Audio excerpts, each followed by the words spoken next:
Estimados amigos, qué gusto me da saludarlos. Bienvenidos a una emisión más de Mirador Universitario. Mire, esta serie maravillosa que lleva por título Investigaciones sobre América Latina y el Caribe. Particularmente el título de esta serie, porque es una coproducción con este centro maravilloso de investigaciones, les decía yo, sobre América Latina y el Caribe de la UNAM, tiene por título Temas Latinoamericanos. Y el día de hoy, con un programa que me parece por demás importante, porque se titula Cultura e Integración Latinoamericana. ¿Qué hay con todo? Pues con todo esto, y que de alguna manera nosotros como sociedad mexicana pues también nos involucra, nos debe de importar y sobre todo debemos de conocer qué es lo que está pasando con respecto a esta integración pues de la cultura a nivel latinoamericano. Mire, el día de hoy vamos a reflexionar precisamente sobre la integración cultural en América Latina y obviamente de nueva cuenta muchas gracias por acompañarnos aquí en Mirador Universitario. Les recuerdo que ya las líneas de contacto están apareciendo en su pantalla. Aproveche los personajes que me acompañan el día de hoy para que usted, querido amigo, querida amiga, les haga todas las preguntas que quiera, establezcan contacto con ellos y, ¿por qué no? A lo mejor tiene usted la inquietud de que algún tema en particular sea abordado, sea tratado aquí en esta barra maravillosa Mirador Universitario. Así es que, de nueva cuenta, bienvenidos y bueno, pues me da mucho gusto saludar y darle la bienvenida a mis invitados del día de hoy. En primer término, saludo con mucho gusto a la doctora Liliana Weinberg. Ella es profesora, es investigadora, precisamente en el Centro de Investigaciones sobre América Latina y el Caribe UNAM, además de muchísimas otras instituciones con una larga trayectoria en la investigación. Liliana, bienvenida, muchísimas gracias por estar con nosotros. Y por otro lado, también me da muchísimo gusto saludar al doctor Antonio Ibarra. Fíjese que entre muchas cosas él es también coordinador académico de la Unión de Universidades de América Latina y el Caribe, por supuesto también profesor en el Centro de Investigaciones de aquí de la UNAM y bueno, que le digo, una cantidad de situaciones que nos pasaríamos varios programas platicando sobre tu currículum. Antonio, bienvenido, muchísimas gracias. Muchas gracias, un gusto estar con ustedes. Al contrario, un placer platicar porque, bueno, pues me parece un tema, por demás diría yo, relevante, importante, pero le pondría el adjetivo de necesario, ¿no? ¿Qué es esto? Empiécenme a platicar un poquito esto de integración en América Latina. Mucho se ha hablado a lo largo de los años. ¿Qué es esto? Empiezo contigo, Antonio. Sí, claro. Bueno, es una vieja aspiración, una aspiración que solemos encontrarla mucho en términos políticos, en voluntades de los estados. Pero partamos de lo que son las culturas de América Latina. Lo que tenemos es diversidad. El gran desafío es qué de esa diversidad nos hace comunes. Bueno, la lengua nos puede hacer también comunes un pasado común, digamos, en América Latina, y eso incluye la América Latina, la hispanohablante y la lusoparlante, ¿no? Pero sobre todo lo que queremos tener es una suerte de identidad frente al mundo, y esa preocupación que tiene ya un par de siglos y que fue acompañado también a la construcción de los estados, porque nos inventamos los estados en América Latina y nos inventamos también la particularidad, siempre pensando en qué nos podría hacer comunes, qué nos podría ligar. Y yo creo que lo que nos une es la diversidad, y esa es la parte que creo que en este siglo, ¿no?, por omisión de integración global, lo que habría que hacer valer es la posibilidad de integrarnos en esa diversidad.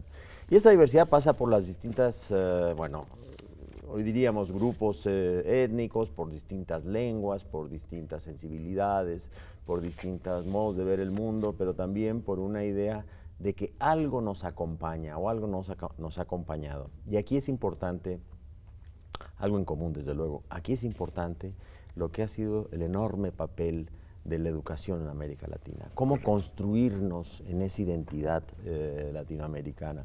Y yo creo que eso se advierte mucho más en términos de unidad fuera de América Latina, y dentro de América Latina se vive como diversidad.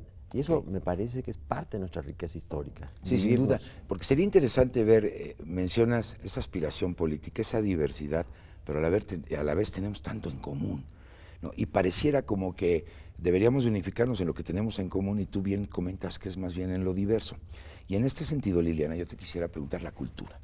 sobre precisamente todos estos grandes pensadores, ¿no? Bolívar, Martí, toda esta situación cultural Sí, de en Latinoamérica. efecto, apenas empezábamos a independizarnos del yugo español, en ese mismo instante, cuando están una polarización entre las demandas microrregionales y las aspiraciones macrorregionales, en ese mismo momento ya un Simón Bolívar en la Carta de Jamaica, el 6 de septiembre de 1815, dice: somos un pequeño género humano caracterizado, entre otras cosas, por un origen común y unas costumbres.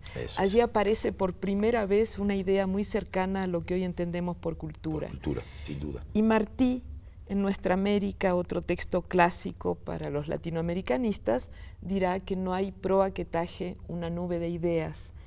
Allí aparece ya esta otra concepción de cultura que también estamos manejando, ¿no? Se pasó de una vieja idea contenidista de cultura y una idea elitista de cultura, ¿no?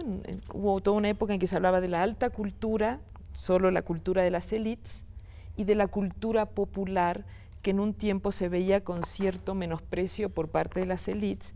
Se pasó progresivamente a un concepto antropológico de cultura que integra todos los elementos materiales, espirituales que integran la vida del hombre, a una idea relacional de cultura, mucho más cercana a nuestros problemas de hoy. La globalización, el interés de integrarnos en un mundo que los medios de comunicación han hecho, las lecturas, la educación, el conocimiento, claro, la gran era del conocimiento, han hecho cada vez más pequeño. Entonces es un mundo al que tenemos que acercarnos a través de redes, a través de intercambios, en todos estos sentidos. Ahora, en este sentido de diversidad, bueno, creo que todos podríamos pensar en lo obvio, que cada pueblo tiene su propia cultura, mientras que nos dices que también tiene características generales. La pregunta sería, ¿tiene características propias la cultura? O sea, ¿la podemos definir como una cuestión particular de cada etnia o cómo? ¿Por qué la integración entonces con base en la cultura? Considerando esta biodiversidad, esta diversidad más bien dicho. Claro, porque la cultura es un producto histórico, digámoslo, ¿no? Así. Es decir, una consecuencia considerable. Se va construyendo todos los días. Claro. Es decir, como señalaba Liliana, bueno, es algo que se hace a partir de la interacción. Es decir, uno se construye a sí mismo a partir de relacionarse con el otro en sus similitudes y sus diferencias. Y lo que tenemos en América Latina, si vemos un poco el tema de, grupos étnicos, además de que tenemos una enorme diversidad de pobladores originarios. Es un catálogo gigantesco de etnias, ¿no? Que incluye mensajes culturales que va de la alimentación a la relación con el medio ambiente, a la relación con los otros, a las relaciones que habría que decir en la cultura no es armónica, es de conflicto. No hay cultura armónica, la cultura se construye a partir del conflicto.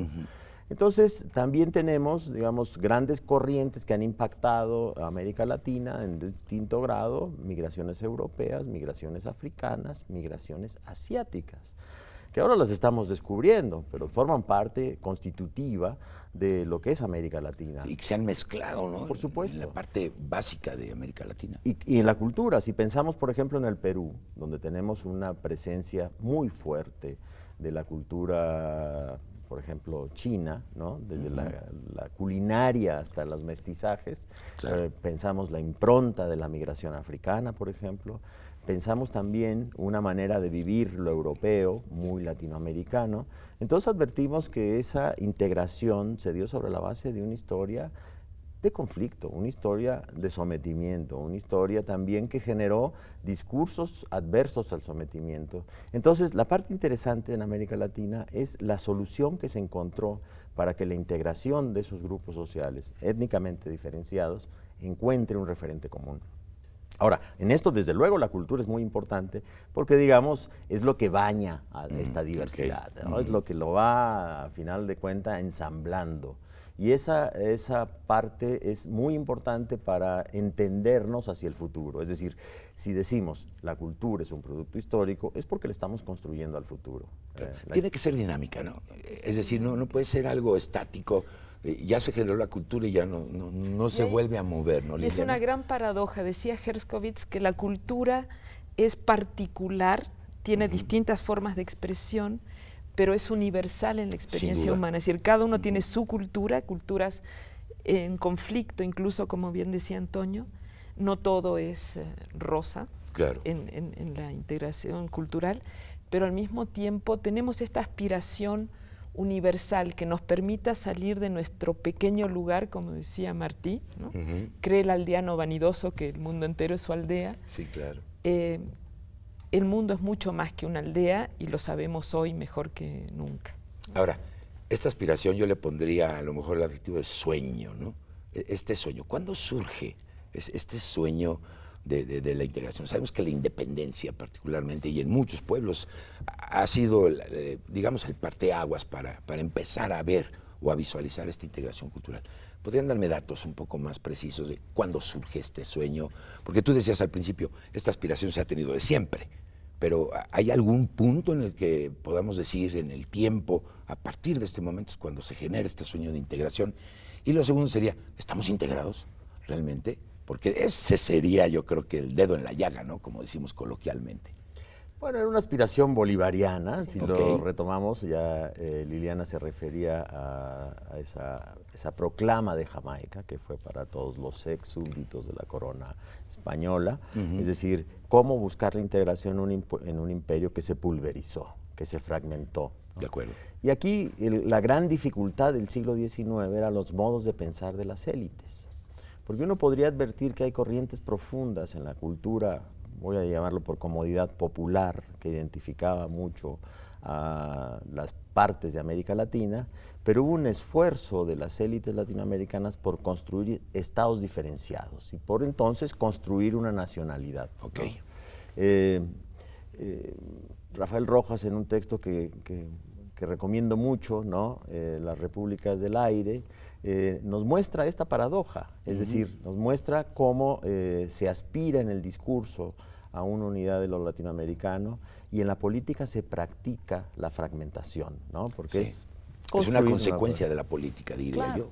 Ahora, ¿cómo se dan las identidades? Bueno, las identidades populares quizás son mucho más fuertes. Si uno piensa, por ejemplo, en la cultura musical afrocaribeña, pues hay un tejido profundo, ¿no? Sí, una influencia gigantesca. Una influencia gigantesca que mezcla, ¿no? De la espinela europea a los ritmos africanos, ¿no? A los cantos en bantú, a la musicalidad indígena. Entonces, digo, Antonio García de León ha hecho un libro maravilloso sobre, se llama La nave de los deseos, que es una explicación de esto cultural, de cómo se tejió, y no es ni alta ni baja cultura, porque estamos hablando de cómo el Renacimiento, digamos, renace, para usar una alegoría, renace en el Caribe, un experimento cultural insospechado, pensemos desde el siglo XVI, ¿no? Bueno, pero son ejemplos, y en América Latina se pueden multiplicar estos ejemplos según las regiones. Yo diría pensémoslo en nuestro presente. ¿Qué aspiración tendríamos de integrarnos? Yo creo que una muy poderosa parte de reconocernos en nuestra diversidad, pero de hacernos un lugar en la sociedad del conocimiento, porque la cultura latinoamericana está plenamente instalada. ¿Cómo ligar cultura y conocimiento? Correcto. Yo creo que ese es el gran desafío de la integración. Sí, y en eso las universidades tienen un gran papel.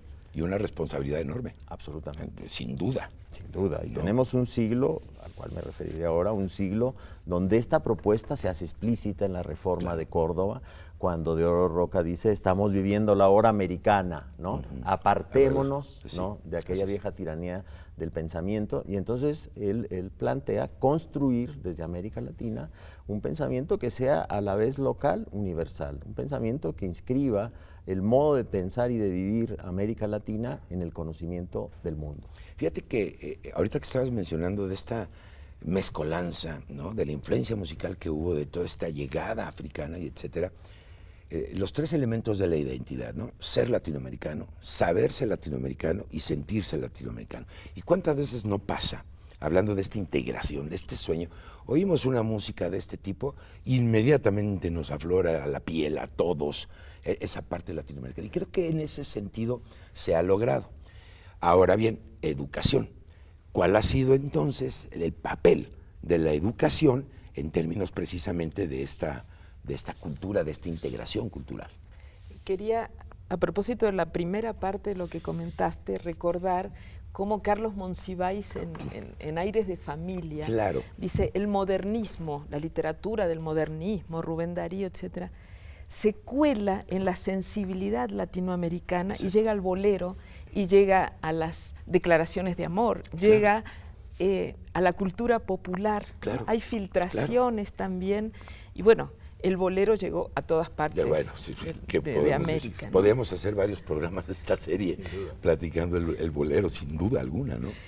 Y respecto de la segunda parte de tu comentario, bueno, justamente hay la respuesta de este proyecto, de este libro que hemos tratado de hacer, a mí me persigue desde una observación de un gran intelectual francés, Henri Fabre, que en un librito que dedicó a América Latina puso una cosa muy provocativa que todavía me sigue persiguiendo hasta el día de hoy. Y te perseguirá, me perseguirá. Creo, seguro. Fabre dijo: cuando México firmó el TLC, dio la espalda a América Latina. Esto me persigue. Wow. Yo no lo diría de manera tan brusca ni tan definitiva, pero sí que los proyectos de integración política o económica, que son muchos de los que tenemos hoy, donde se da prioridad a los aspectos de corto plazo, las urgencias financieras, económicas, de mercado, han dejado de lado, a veces logran integrar la parte cultural, a veces le dan la espalda, a veces poco a poco se abren a lo cultural, pero en efecto tenemos que ver estas formas de la integración a largo plazo, ¿no? A veces hay un crítico francés que hablaba de que hay libros que son bestsellers a corto plazo y bestsellers a largo plazo. Sí. La Odisea, bueno, el Quijote son bestsellers a largo plazo. Bueno, la cultura es un largo plazo, con un ritmo, como los ritmos de la naturaleza, la educación, la tradición científica, la difusión del conocimiento, la circulación del arte, de la literatura, los proyectos editoriales, son apuestas culturales a muy largo plazo, de enorme complejidad, que han demandado un esfuerzo de grandes intelectuales, pero también grupales, ¿no? La educación es un viejo proyecto que comienza ya con Simón Rodríguez, que dijo esta otra frase maravillosa: o inventamos o erramos en América. En efecto, la cultura y las políticas culturales y los proyectos de integración cultural tienen que ver con esta posibilidad de inventar nuevas formas de estar juntos, de conocernos y de construir conocimiento y de construir futuro. Es una manera de decir renovarse o morir. Renovarse, ¿no? Y decíamos que la cultura de alguna manera es dinámica. Me acuerdo ahorita que estábamos platicando del bolero, el tango, ¿no? ¿Qué tal esa expresión también cultural? Bueno, ¿qué les puedo yo decir? Algo maravilloso. Sé que hay un proyecto de un libro. Sí. Platíquenmelo todo. Lo tenemos aquí, ¿verdad? Aquí está ¿Por qué el no me libro. lo muestras y Sí. lo compartimos con nuestros amigos de la audiencia? ¿Cómo se llama? Es Perspectivas de la integración cultural. Aquí lo tiene usted, amigo mío. Platícamelo todo. ¿Cómo surge este proyecto y qué temas aborda? Bueno, surge de esta inquietud que te decía, esta inquietud personal. ¿Cómo podemos integrar por la cultura? Y como todo libro colectivo, bueno, empiezo por decir que la maravillosa portada que diseñó mi hija, mira, Carolina, que es artista plástica. No cabe duda que la integración cultural también es familiar. Familiar. No, absolutamente. Hay que hacer trabajar a todos. Entonces yo puse a trabajar a todos, a mis amigos, a mis colegas de la UNAM, a nuevos amigos que me fui haciendo sobre la marcha, a colegas reconocidos en el tema de integración. Entonces, el libro se integró con varias secciones, la primera dedicada y escrita por integrólogos, si se vale la palabra, grandes especialistas en integración económica, política, como Josette Altman, que actualmente es la presidenta de Flaxo, ella está en Costa Rica. Sí, perdóname Sí. que te interrumpa, quiero que muestres el libro, porque Muestro a mí el me libro. parece importante. Acá nuestro amigo de la Cámara 3, aquí lo tienen, porque vale la pena, porque me parece que es un trabajo brutal. Es un trabajo enorme. No, sí, sí. Josette empieza con una imagen que cubre todo el libro. Dice, bueno, que la integración es como el tejido de Penélope. Se teje y se desteje, y se vuelve a tejer y destejer permanentemente. Este libro es así, es decir, pueden ustedes seguir el índice donde están estas grandes secciones. Primero la dedicada a integración en general, en un corte sincrónico. Luego una mirada por parte de varios colegas historiadores, una mirada a los proyectos de integración en tiempo y en espacio, y luego ya estos grandes bloques que hemos querido tratar de manera puntual: integración por la educación, integración por el conocimiento, donde tratamos cuestiones de ciencia y tecnología, y en educación, por supuesto, educación primaria hasta llegar a la universidad, a los proyectos de integración universitaria, luego integración por el arte, pero no hemos querido solo hacer una mirada tradicional al arte, sino también, como se discutirá en el segundo bloque, medios de comunicación, qué papel jugó el cine, qué papel las nuevas tecnologías en la integración cultural o en la desintegración también, ¿por qué no? Y por último, un tema que está en mi corazoncito, que es la integración editorial. Yo que me dedico a lo editorial y soy hija de un editor, he querido rescatar el papel que el Fondo de Cultura Económica ha tenido como gran integrador, orgullosamente mexicano, en toda la región, en un trabajo de una muy querida colega. Y también hemos invitado a un estudioso de temas chicanos que hizo un precioso recorrido sobre cómo llega el libro y la cultura hispana a los Estados Unidos. Pues ahorita me platican, tú también participas aquí en este libro, ¿verdad, Antonio? Sí. Si quieren ahorita me lo platican porque tengo una entrevista. Vamos a verla, le agradezco mucho a Daniela Perrota que nos conceda esta entrevista, quiero compartirla con todos ustedes. Vámonos rapidito, la vemos y regresamos a que me sigan platicando de este maravilloso proyecto. Se te iluminan los ojos cuando me platicas de esto, me da mucho gusto porque además en nuestra casa de estudios y toda esta integración que se ha logrado. Así es que vamos a ver esta entrevista y volvemos. ¿Dónde más? Aquí, en Mirador Universitario. No se vaya.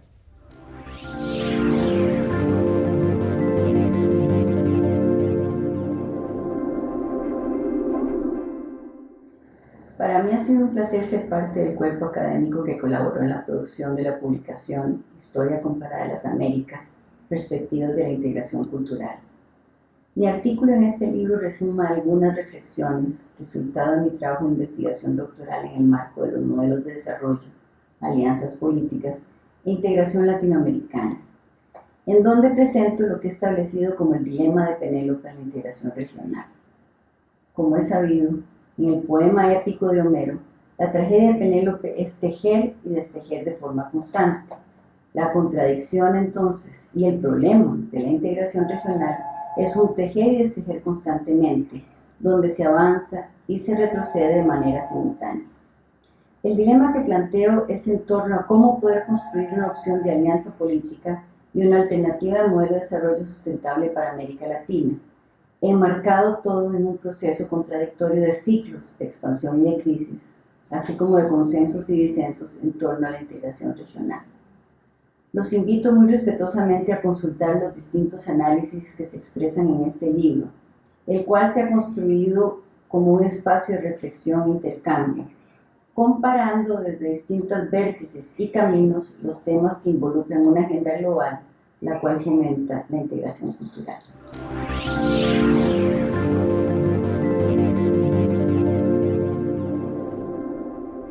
Bueno, pues ya estamos de regreso aquí en Mirador Universitario. Si usted, querido amigo o querida amiga, donde quiera que esté llevando o sintonizando esta transmisión, mire, estamos platicando en esta serie que lleva por título Temas Latinoamericanos con el programa del día de hoy, Cultura e Integración Latinoamericana, con el maestro con la doctora Liliana Weinberg y el doctor Antonio Ibarra. Expertazos en esto, ahí están las líneas de contacto, aprovechen, exprímanles todo el conocimiento que tienen estos dos personajes que me acompañan el día de hoy. Y bueno, platicamos de ¿me permites usar el seudónimo de Bebé? Está calientito, sí, calientito, ¿no? recién salido del horno. Sí, de un sueño, sí. de un proyecto interdisciplinario, multidisciplinario, que aborda temas sobre lo que hemos estado platicando en este bloque, en este primer bloque. Y quiero decirle, mire, me acaban de informar, le vamos a regalar este maravilloso libro, ya está ahorita en su pantalla. Lo único que tiene usted que hacer, querido amigo, querida amiga, es establecer contacto con la producción de este programa, decirnos cuál es el título de este maravilloso libro y con mucho gusto se los vamos a regalar. Es más, ahí le ponen la rúbrica y todo para que tenga todavía un doble valor. Es decir, yo lo vi en Mirador Universitario, me regalaron el libro y viene autografiado por 2 de los autores de esta maravillosa obra. Así es que, ahí está, díganos cuál es el nombre de este título, o sea, de este ejemplar, y con mucho gusto nosotros vamos a regalar uno.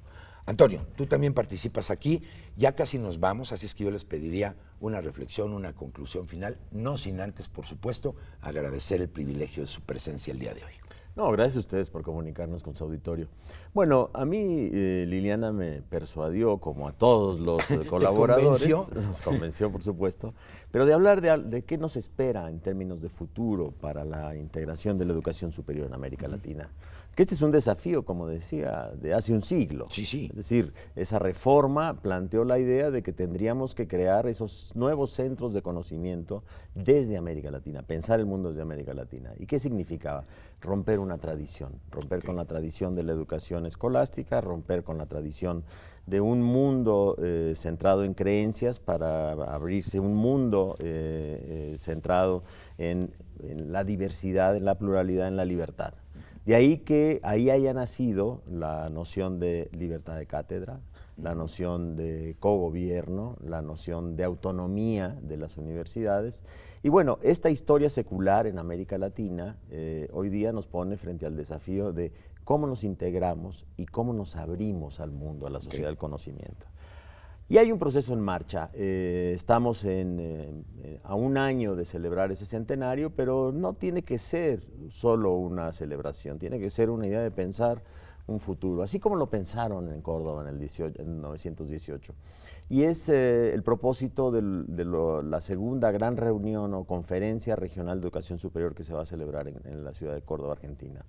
Y es ocasión también para recuperar una agenda que ya se abrió hace una década, en la primera conferencia regional en la ciudad de Cartagena, en Colombia, claro. ¿Y qué es el propósito? ¿Cómo nos integramos? ¿Qué tenemos como tareas, como asignaturas para esa integración? Bueno, desde luego extender la cobertura de la educación, ¿no? Hacerla una herramienta de equidad, una herramienta de igualación social. Sí, para todos. Claro, pero no solo extenderla, sino extenderla con calidad, creatividad, pertinencia. Y la pertinencia es importante porque es la forma de insertarse en América Latina. Claro. Segundo, tenemos que desarrollar nuestros propios mecanismos de movilidad. Hablamos de qué nos identifica en la diversidad. Bueno, la experiencia de los chicos moviéndose en América Latina, construyendo su conocimiento del mundo en América Latina, es fundamental. Tenemos que tener un gran programa de movernos en nuestro espacio, estudiantes, profesores, gestores de la educación superior, etcétera. La cercanía es también una forma de construir el gran edificio cultural de América Latina. Tercero, debemos de hacer una gran inversión en educación científica y sobre todo en ver la pertinencia del cambio tecnológico para resolver problemas de la región. Es una región de enorme desigualdad, sí, ¿no? Es una región de una concentración de la riqueza y una depredación de los recursos, del capital natural que tenemos. Bueno, tenemos que pensar el conocimiento con esa pertinencia. Y bueno, estos y otros temas están en el corazón de una discusión que habrá de abrir un horizonte sobre el futuro de las universidades. Tenemos que repensar nuestras universidades después de un siglo de cambio. Yo creo que sí, pues entrar en esta dinámica y bueno, pues muchísimas gracias porque ahora es pertinente agradecerte tu presencia. Una conclusión breve, sí, Liliana. Como ven, aquí en la UNAM, una vez que hemos terminado un libro, ya estamos pensando en nuevos libros. Una vez que acaba un proyecto, se abren muchos proyectos más. Comentar simplemente que este libro fue auspiciado por el Centro de Investigaciones sobre América Latina y el Caribe de la UNAM y el Instituto Panamericano de Geografía e Historia. Fueron quienes prohijaron este proyecto, y que los invito a que lo lean siguiendo el orden del índice, pero también que pongan en diálogo los distintos artículos, y sentirán que estamos todos los autores sentados, conversando, tomando café. Muéstralo de nueva cuenta. Sí. Muchas felicidades. Muchas gracias. Muchas gracias. Y ya sabe, llámenos, díganos el título de este libro y se lo vamos a regalar para que lo tenga usted en la biblioteca, lo lea con calma, con un buen cafecito, y pues así nos sigamos integrando. Muchísimas gracias, doctor Antonio Ibarra. Muchísimas gracias, doctora Liliana Weinberg. Y bueno, pues yo espero volverlos a ver próximamente en una emisión más aquí de Mirador Universitario. Así es que usted, amigo, usted, amiga, no se vaya, porque nosotros continuamos aquí en Mirador Universitario. Tengo otros 2 invitados que van a compartir su sapiencia con todos ustedes. Ya volvemos.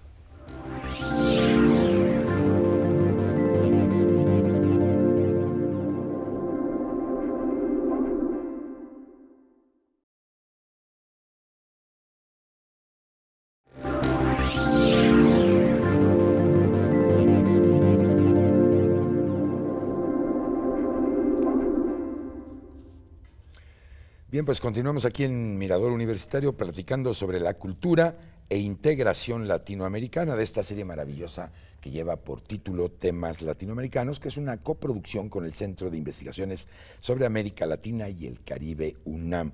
Y bueno, en este momento me acompañan, a quien saludo con mucho gusto y agradezco el que esté con nosotros, la doctora Graciela Martínez Salce. Ella es profesora e investigadora del Centro de Investigaciones sobre América del Norte. Graciela, muchas gracias por acompañarnos. Buenos días. Bienvenida, muchísimas gracias. Y por otro lado, está conmigo también el doctor Francisco Peredo, profesor e investigador, también ambos con una larga trayectoria en la Facultad de Ciencias Políticas y Sociales de nuestra querida UNAM. Francisco, bienvenido, muchas gracias. Buenos días.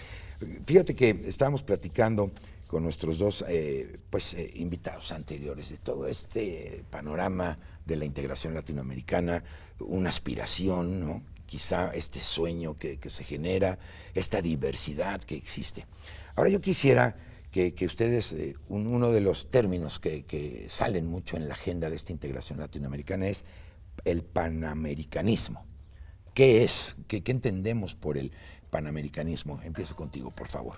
Es un esfuerzo de integración de todo el continente que se ha dado fundamentalmente en momentos coyunturales muy específicos. Sí. Yo creo que el primer momento coyuntural fue precisamente, lo referían nuestros colegas anteriores, la lucha por la independencia, ¿no? Así es. Entonces todavía no se ve a Estados Unidos como el enemigo potencial que en el futuro va a ser. E incluso algunas de las actas de independencia, como la de México, por ejemplo, dice Acta de Independencia de la América Septentrional. Exacto. Se habla de una identidad americana. No se habla todavía tan fuertemente de las identidades específicas de las naciones, porque justamente están en el proceso de configurarse. Claro.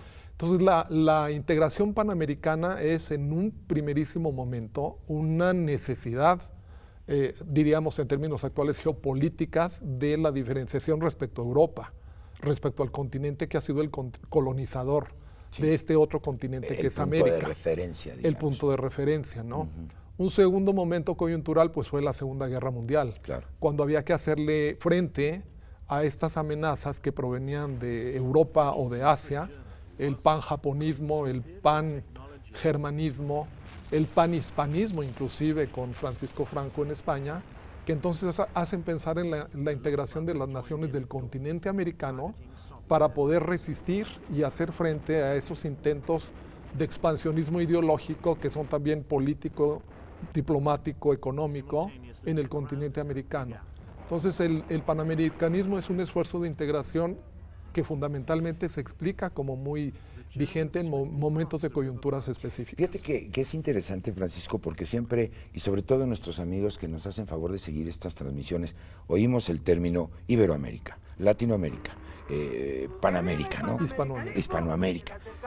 Al final del día es lo mismo, podríamos pensarlo así. o tiene sus propias características, lo sabemos, ya me lo explicaban en la cuestión cultural, educativa, etcétera, etcétera, pero como que al final del día apunta a un mismo lado, no una integración del continente americano. Bueno, tiene sus diferencias porque el panamericanismo se incorpora a Estados Unidos y a Canadá. El panlatinismo habla de una idea de la integración de las naciones latinoamericanas, latinas de América, pero también las de Europa, Francia, Italia. Ahí está el panlatinismo, ¿no? Hace un momento hablaban de lo pancaribeño. Sí, es una región dentro de todo este esquema grande del panlatinismo o de lo panamericano. Aquí la cuestión es pensar cuándo se configuran estos términos, conceptos y a qué responden. ¿Cuáles son los desafíos a los que tratan de responder? Entonces, en ese sentido, déjenme preguntarles, ¿cuál es el momento? ¿No? ¿Cuándo surge el mayor auge de este panamericanismo, ese ideario de integración, Francisco? Continental, por supuesto, de las naciones en América. Yo creo que, bueno, el primer gran momento es la propuesta de la Carta de Jamaica con Bolívar, pero sobre todo en el final del siglo XIX, y ya de manera muy marcada, yo creo que hay dos momentos cúspide que van a ser la Segunda Guerra Mundial y 1948, cuando se constituye la Organización de los Estados Americanos. ¿La Carta es de 1918? ¿Es correcta esa fecha? ¿La Carta de Jamaica? ¿De Jamaica o es más para acá? No, la Carta de Jamaica es de 1815. Sí es. Aproximadamente. Y de los 40. Y entre 1821 y 1865 se dan todos estos proyectos. Estos cambios. Estos proyectos de esta integración que coinciden justamente, si lo pensamos en términos cronológicos para México, 1821 se consuma la independencia, 1865 está por concluir el imperio de Maximiliano y Carlota en México, y es cuando se tiene claro este esquema de las intervenciones europeas en América Latina, a las que hay que ponerles un frente. Y Juárez lleva adelante esta idea de resistir estas intromisiones del continente europeo en América Latina. Yo creo que ese es un momento cúspide de la integración panamericana, que es panamericana, pero a la vez latinoamericana. Y luego en la Segunda Guerra Mundial, evidentemente, decía yo, por estas amenazas del pangermanismo, del panhispanismo, con la dictadura de Francisco Franco, que quiere sentar un enclave de influencia geopolítica, cultural, diplomática, ideológica sobre todas las Américas hispánicas fundamentalmente, se hace esta convocatoria de resistir desde Estados Unidos el pangermanismo y desde América Latina el panhispanismo. Entonces yo creo que esos fueron momentos cúspide del panamericanismo, que implica al latinoamericanismo también. Sí, yo creo que esto, por supuesto, generó tensiones, ¿no? Yo quisiera ver aquí, por ejemplo, propuestas ideológicas de unidad, identidad, alianza estratégica. Todo esto un boom, ¿no, Francisco? Sí, porque se trata de defender la idea de una Panamérica que resista las amenazas bélicas. Por un lado pero por otro lado hay que hacer el acopio de lo que dentro de la diversidad que mencionaban nos unifica. Tenemos una historia compartida, una experiencia histórica compartida, el proceso de la conquista, la colonia, la independización. Compartimos una religión en muchos países, la religión católica, compartimos un idioma. El idioma. Compartimos la experiencia del mestizaje. Entonces hay muchos factores que dentro de la diversidad son comunes. También nos identifican culturalmente, sin duda, y explican esta fortaleza a final de cuentas de la región.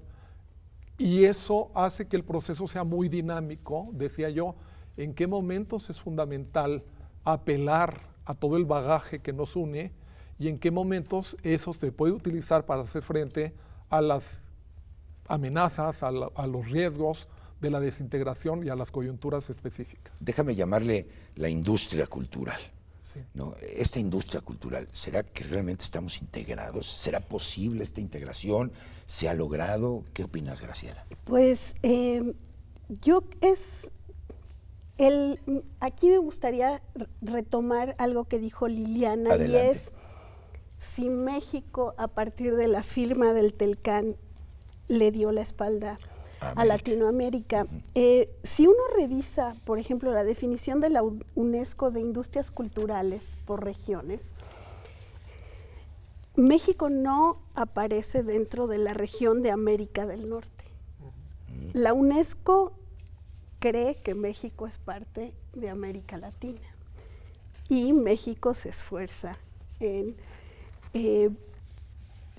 digamos, geográficamente somos parte de América del Norte, pero en lo cultural uno siempre se pregunta de qué lado estamos más cerca, ¿no?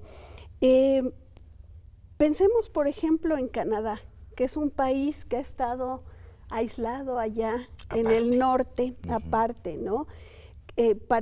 Yo creo que para todos nosotros, el resto de los americanos que vivimos abajo del río Bravo, Estados Unidos se convierte en una barrera tan inmensa que nunca nos es posible ver lo que hay más allá de esa barrera del río Bravo, y bueno, de la que ya existe y existirá de diversos materiales, ¿no?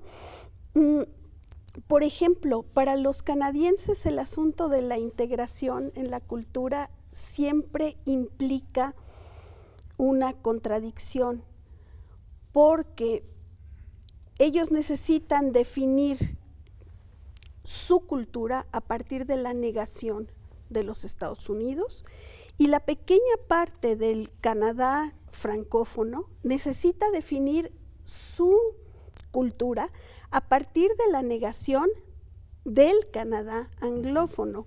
Sí, claro. Es decir, los quebequenses han intentado integrarse a nosotros, los latinoamericanos, porque sienten que tienen raíces ancestrales comunes con Latinoamérica. Sin duda. ¿No? Y sin embargo, si uno ve sus productos culturales, pues en realidad no. O sea, sus productos culturales tienen que ver más con el contexto de Canadá que con el resto de Latinoamérica. Yo creo y bueno, Francisco ha estudiado mucho el asunto del cine y él podrá especificar ahí más, pero yo lo que creo es que la integración cultural, por ejemplo, de México a América del Norte es difícil precisamente porque nuestra historia, nuestra lengua, sí, diferente. Sí, es distinta. Totalmente. Y sin embargo, nosotros vivimos avasallados en lo contemporáneo por toda la cultura de masas de Estados Unidos. Nosotros prendemos el radio y escuchamos música en inglés. Prendemos la tele y aunque estén dobladas, la mayor parte de las series que vemos son estadounidenses. Bueno, basta con ir al cine y ver qué tanto acceso tenemos, por ejemplo, a producciones que no sean estadounidenses. O sea, no hablemos tan solo de las mexicanas, sino, por ejemplo, de Latinoamérica o de Canadá. ¿Qué acceso tenemos? Entonces, ¿cómo podemos hoy considerar la posibilidad de un panamericanismo si en cuanto a cultura de masas vivimos avasallados por el poder de los Estados Unidos? Has tocado un punto que me llamó mucho la atención, porque dentro de estas diferencias o de esta diversidad, a lo mejor estos productos audiovisuales, ya me empiezas a platicar un poquito del cine, pues a lo mejor pudiera ser como que ese el elemento, ¿no?, de generar una integración. No lo sé, yo te lo pregunto como experta. ¿Cuál sería tu opinión? O sea, ¿realmente estos productos audiovisuales nos ayudarían a integrarnos a pesar de estas diferencias? Híjole, le estoy jugando un poquito al abogado del diablo, ¿no? Seguro. Te lo podría decir, por ejemplo, con respecto a Canadá. Sí, claro. Los canadienses dirían que no. Ajá. Que se trata de una absorción, que para ellos, por ejemplo, poner una barrera, una frontera ideológica de valores entre ellos y los Estados Unidos es muy importante. Sí, déjame ponerle la etiqueta, ya que le estamos jugando al abogado del diablo, anglo-canadienses. En un momento dado. Sí, no, bueno, también los quebequenses absorben una cantidad de cultura. ¿No? Digamos que los quebequenses, igual que nosotros, acceden a todo eso a partir del doblaje. Claro, ellos tienen su doblaje. Sí, pero de cualquier modo, si uno ve las carteleras en Canadá, son prácticamente idénticas que aquí.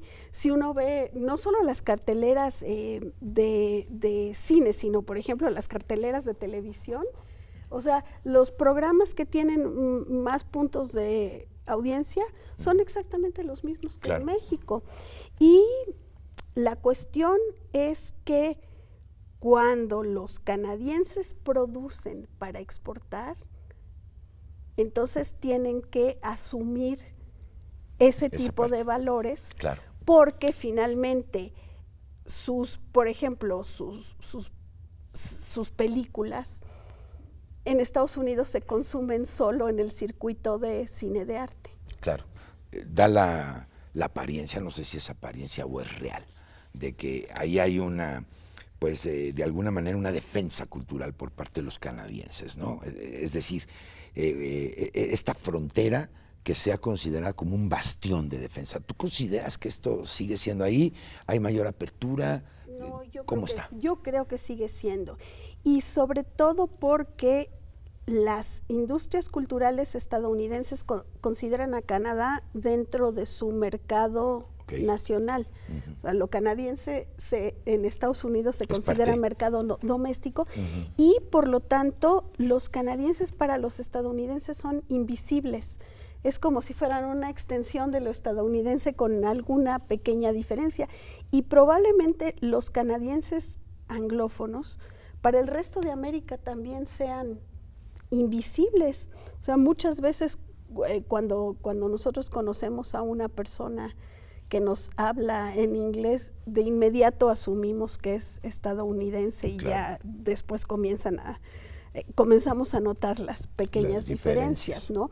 Entonces, este asunto de preservar una identidad nacional a pesar de la integración económica es para ellos todavía sumamente importante, y en ese sentido, por eso yo creo que la integración de cultural de la región de América del Norte está llena de fricciones. Porque nosotros somos parte de América Latina, aunque nos hemos extendido tan al norte que la cultura mexicana ya se convirtió en parte de la cultura estadounidense. Sí, ya abordó lo anglosajón, digamos. Claro. ¿No?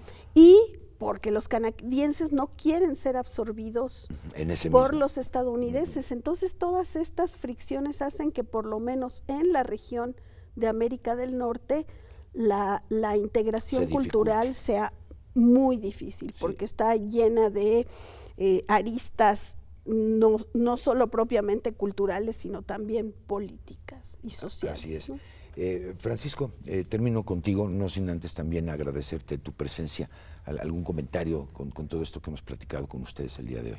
No, bueno, habría que agregar que las tensiones son tan evidentes que en los años 40 hubo un planteamiento, un documento diplomático que hablaba de la necesidad de una integración panamericanadense. Es decir, que fuera panamericana, pero que incorporara abiertamente desde el título mismo al Canadá. Sin duda. Y estas tensiones tienen que ver, por ejemplo, también con la integración de la UCHA, la Unión Cinematográfica Hispanoamericana, en 1948, que buscaba reconocer la manifestación de las especificidades culturales a través del cine en lo que tenían de hispanoamericano. Y entonces eran el cine argentino, el cine español y el cine mexicano compitiendo por unos premios que se llevaban a cabo en España. A la vez México trataba de abordar las obras de la literatura latinoamericana en el cine para fortalecer los lazos de México hacia abajo con toda Latinoamérica. Y decía yo, y esto es muy importante, el movimiento de integración, desintegración, es siempre muy dinámico, muy cambiante, es siempre en función de coyunturas específicas que reclaman determinado tipo de respuestas para tratar de ver en qué sentido la integración puede ser funcional y en qué momento puede perderse y puede ser contraproducente. Claro. Mencionaba Liliana, y lo trajo a colación nuevamente Graciela, el conflicto de México con la integración en el TLC, que apareció un darle la espalda a lo que es nuestra comunidad hermana. Así es. Por naturaleza. Y hoy en día la geopolítica actual con Donald Trump en la presidencia nos planta frente a la necesidad de volver la cabeza a esos a los que aparentemente olvidamos. Pero qué interesante, ¿no? Porque el TLC, Canadá, Estados Unidos, México, donde precisamente vemos esa parte pues de defensa que ya nos platicó Graciela de los canadienses, ¿no? Pero bueno, ya nos vamos. Muchísimas gracias. Una reflexión final que quieran compartir con la audiencia, no sin antes de nueva cuenta agradecer su presencia en este programa. También muchas gracias a Sirawen Villamar por su participación con nosotros. Y bueno, pues yo espero, podríamos quedarnos yo no sé cuántos programas platicando de esto. Empiezo contigo, Graciela. Pues por favor. Yo creo que para el público entonces podría ser muy, muy interesante leer el libro coordinado por Liliana, porque precisamente nos presenta todos estos matices. Vamos a mostrarlo por si usted nos acaba de miren, además hago juego con el libro. Sí, que además lo estamos regalando, ¿eh? Sí. Entonces. Desde la Patagonia hasta el gran norte canadiense va recorriendo precisamente no solo todas estas sutilezas en relación con la cultura, sino a lo largo de diferentes épocas. Perfectamente, pues Graciela, muchísimas gracias por haber estado con nosotros. Tu conclusión, Francisco, por favor. Igualmente un llamado para que vean el libro, porque es un libro muy completo, que está dividido en bloques, así es, que comprenden los aspectos del integracionismo, como se mencionaba, los aspectos de la historia, los aspectos de la evolución cultural y los aspectos de la educación, que hoy en día claro. Y una parte muy importante que se recupera en el libro y que quiero mencionar es también el rol protagónico que Brasil, que de repente también se nos queda un poco al margen, olvidado, como país de habla portuguesa, claro, en relación con los países de habla hispánica. Y que también en el continente americano hay 3 países potencia, o que se han concebido como potencia: Argentina, México y Brasil. Perfecto. Y cómo hoy en día esos 3 países han afrontado unas situaciones muy complicadas que parecen desdibujar ese rol de liderazgo protagónico que podrían tener frente a las hermanas repúblicas que se han visto como menores pero que han dado grandes lecciones. Perfectamente. Ahí está Perú, por ejemplo, pues, Chile. Claro. Francisco, muchísimas gracias. Recuerde, llámenos, díganos el título de esta maravillosa obra y se los vamos a regalar. Vamos a aprender, vamos a documentarnos más sobre esta integración. Y bueno, pues de nueva cuenta, muchísimas gracias a ustedes, a todo este equipo maravilloso, este staff, este equipo de producción. Muchas gracias, ya que hizo posible la transmisión de este programa, pero sobre todo, querido amigo, querida amiga, muchas gracias a usted por el privilegio de su atención. Yo lo invito a que pues nos siga acompañando en programas de esta serie maravillosa sobre temas latinoamericanos, además de otras grandes series que queremos compartir con usted solo aquí en Mirador Universitario. Yo soy Carlos Esquivel Acroa, agradeciendo de nueva cuenta el privilegio de su atención. Nos vemos hasta la próxima. Muchas gracias. Gracias. Que estén muy bien.